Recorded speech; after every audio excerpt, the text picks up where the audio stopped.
Are you ready for this one? I'm ready for this one. Yeah, I'm not ready for this. It makes me sad to give negative reviews. I guess you know how I feel about the movie now.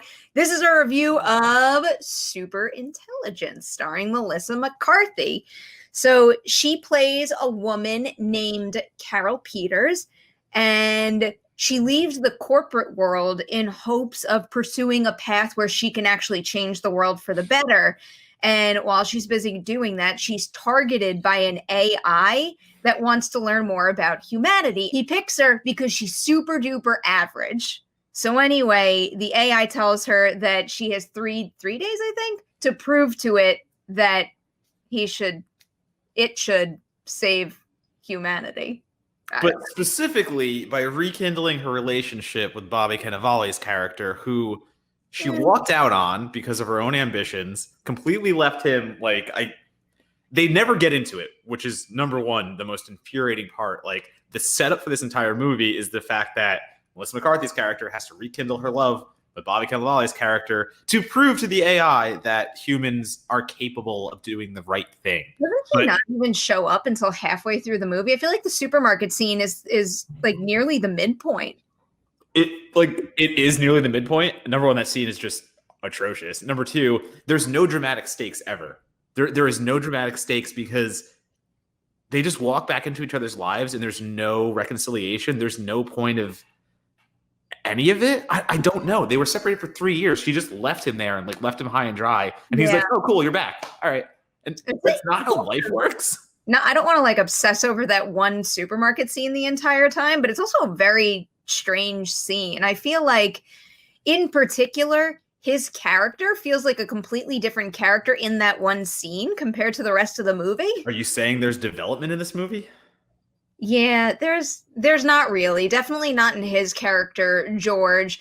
I think the one thing that I really did not necessarily like, because I don't think it was as well executed as it could have been, but the one thing I appreciated about this movie, actually it's two things, is that Carol isn't kind of a bumbling, silly character. She's not the butt of all jokes. She's actually a very bright woman, and she's very capable. And I like when she plays those roles because I think she is fairly believable in them. And again, it's not necessarily how it plays into the whole situation, which is absolutely ridiculous. But I just prefer Melissa McCarthy in those capable roles. The other thing is, I did appreciate that this was more subdued and a little less heightened. I think there is something that they're at least trying to get to about humanity and what makes us good and what makes us grow and doing the right thing. Again, Matt, I know it doesn't land as well, but I feel like I know what they were trying to do. And sometimes that kind of goal in a movie where you expect a certain type of humor is at the very least appreciated. I mean, it's appreciated that they tried something, but it's not appreciated that they failed miserably. Those two things can exist. I understand that they had the best intentions, but the movie is not funny. This movie is never funny. It is playing the most low-hanging fruit jokes. The first joke I know they're trying to do something more serious, but the first joke they use McCarthy for is her trying to sit on a giant beanbag. And that scene goes on so goddamn long of her just trying to jump into a beanbag and falling off repeatedly. It feels like a joke from the early 2000s or something. And then they do Melissa McCarthy can't find the exit gag where she's just walking around Microsoft headquarters because she can't find the exit in the camera. All of these things are so dated and they're so flat. That's the highest bar they're reaching for here. There's a cameo, which is funny for a second and then isn't because they drive the joke into the ground. The entire movie is just based on the idea that James Corden's voice is funny, which unfortunately it's not. I mean, that can't be the only joke you have going for you. The romantic angles are atrocious. Like I said before, the stuff between Melissa McCarthy and Bobby Cannavale, they have great chemistry, but the impetus for the relationship is absolutely non-existent and it makes no sense. And also, it's just... It was product placement is so fucking bad. It is. The product placement in this movie. This is an ad for Tesla, Microsoft, and what was the third one? There's James Corden. It's just James Corden. So if you want to be sold those three things, Superintelligence is the movie for you. Back to the relationship thing. It didn't even. They do have chemistry. I like the two of them when they're. I mean, I guess it's Ruby and Spy, if my memory serves me correctly right now, but. they came across to me more as friends, and that didn't play especially well. And I don't know. I guess it might have been written into the role and this was the intention, but it felt like Bobby Cannavale was trying to play it like too young and goofy. I don't get his character. Honest to God, I don't get his character. Like, I didn't really either. He's a creative writing, like, I don't know. He got a fellowship somewhere in Ireland, and like he's obviously good at what he does, and he's an intelligent person. But then the rest of the time, he's promoted as this like bro character who like is just a Seattle Mariners fan. And then again, apparently he had his heart crushed by Melissa McCarthy 3 years before because they were living together, and she just walked out on him. And the first time he sees her, his just reaction is like, oh, hey, how's it going? And I understand that stuff can happen, but there's no establishment to tell us they ever got over that hump, I guess I would say. Like, you can't just tell us that they suffered a terrible breakup, again, through James Corden voice, because James Corden says, oh, you had a terrible breakup because I read your emails. And that's the only mention we get of it. And then they just walk back into each other's lives and everything's fine. It's like, this is the most superfluous, like, just surface level bullshit like AI movie I've ever seen. It's also an AI movie that doesn't entirely know how technology works. It doesn't at all. There's a bunch of things where I'm like, that makes no sense. I'm not going to spoil anything for you guys, but there's one particular thing that happens in the third act of the movie that I'm like, what? Like, this is this way, so this can't happen, and then you let this happen. No. Yep. Do you know what I'm talking about? I do. The entire movie infuriated me. I was not happy at all. No, I wasn't. I didn't find it funny. And the sad thing is, I'm rooting so hard for Melissa McCarthy and Ben Falcone to make a good movie together, but they can't. I know. It's like, I'd probably say at this point they're 1 for 4 in my book. And what's your one? Even then, Life of the Party is just passable to me. I thought Life of the Party was fine.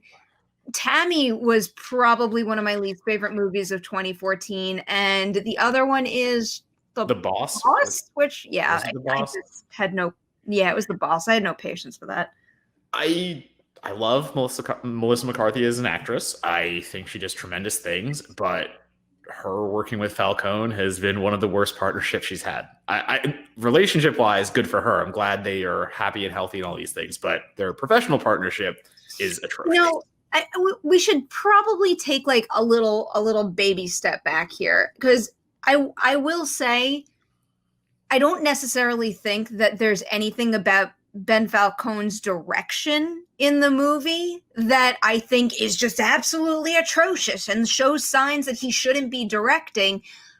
No, their partnership. I didn't mean him as a director. I meant. Well, yeah, but I just also want to highlight that Steve Mallory wrote the script and not Ben Falcone or Melissa McCarthy. But even then, in all of the movies that I've seen him direct, there isn't necessarily a spark of style that makes me want to root for him to direct something over someone else. So just being able to go through the motions isn't necessarily something that speaks to him being a director with lots of potential too. Again, I'll bring up the no stakes thing because I feel like that plays into the atmosphere of the movie as well. Like, your script had no stakes, and a Ben Falcone movie, the ones that I've watched, again, with Melissa McCarthy, they all just have the same constant tone. There's no ups, there's no downs. Like you just said, it's a movie. Congratulations, you filmed it, but there's no command of any scene. It's just, let's get through it and we're done. Yeah. And it's robotic. It's robotic in a way, and comedies cannot be robotic. Comedies are the one, like, the most, it's the hardest genre to kind of do, where if you're doing the same thing throughout and there's no variation, I guess, you're going to feel it. You're going to goddamn feel it. Just for the record, in case anyone's wondering, the two of them co-wrote Tammy. They also co-wrote Life of the Party, and then they wrote The Boss with Steve Mallory, who single-handedly did the screenplay for Superintelligence. You know who I felt real bad for while I was watching the movie? As in, the role was so bad every single time I saw him on screen. It hurt me because I like him so much. Brian Tyree. Oh Brian no. Tyree Henry was. He was so cool in his first opening scene where I'm thinking, the two of them could make a good team. And then they just take his character and they do the most ridiculous things with it. I think every supporting, even Sam Richardson playing Ben Falcone's agent sidekick, like they do all these scenes where the government has to go against the AI and like talk to it. And even those scenes were just horrendously unfunny. And also they kept throwing in jokes about Ben Falcone being married to Melissa McCarthy, where if you don't know that fact, it's just not funny. So not only are the jokes not funny, but you're throwing like in jokes that you hope everyone understands that land even less. Yeah. There's only one way to describe this movie, a gigantic swing and miss. And that's why on the Dewey Decimal movie scale, I'm going to give it 1.5 Deweys out of 5. I really don't have that much good to say about this movie. I think there's small pops of chemistry, even if it's the wrong type of chemistry between Cannavale and Melissa McCarthy. And, every now and then I see her doing what she does best here, but we're talking about a movie where I would probably say 95% of the jokes fall flat. The core of the movie can't be supported by a movie that doesn't know how technology works. It's a pretty big disaster. Yep. I was going to say, I will gladly give it 1.5 Deweys because of all the reasons you have said. And even if you think James Corden's voice in a toaster sounds funny, you'll laugh once this entire movie. So even then, it's not even worth it. I can't wait until we wrap this show so I don't spoil it for everyone. And I could just have, like another yelling session about that one part in the third act that is driving me nuts. I'm just going to say one thing that's not in the third act. This is not in the third act at all. This isn't a spoiler at all. Okay. She dances with a fucking Tesla. There's a whole scene where she has a dance-off with a Tesla, and it's the most embarrassing thing I think I've seen an actress do. Don't you want to buy a Tesla now so you can dance with it? I do, but I never want to watch a Melissa McCarthy movie again. So, take that for what you will. Oh, man. All right, guys. That is our review of Superintelligence. Before we tune out of this part of the show, this lovely review was brought to you by 4 Patreon supporters.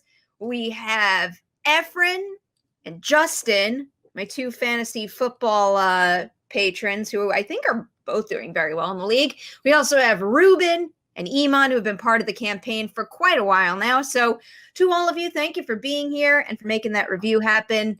Now you don't have to watch Superintelligence on your own. Congratulations.